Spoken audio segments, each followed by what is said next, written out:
Christmas ప్రశ్నలు జవాబులు గురించి మాట్లాడుకుందాం. మెస్సీయా అంటే అభిషిక్తుడు, అంటే నరులను రక్షించడానికి ప్రత్యేకంగా నియమించబడినవాడు.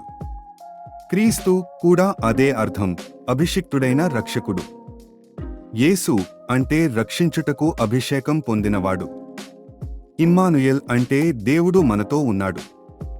దేవునికి అనేక బిరుదులు ఉన్నాయి. క్రీస్తు, యేసు క్రీస్తు, రాజు, ప్రవక్త, కాపరి మరియు మరెన్నో.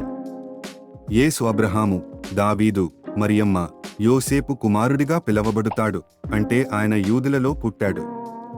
మనుష్య కుమారుడు అంటే అందరికీ జన్మించినవాడు.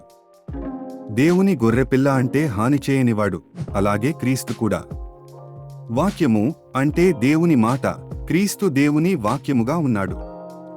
తండ్రి అనగా సమస్తాన్ని కలుగజేసేవాడు. భూపతులకు అధిపతి అంటే ఆయన తిరిగి వచ్చి భూమి మీద రాజ్యాన్ని స్థాపించనున్నాడు.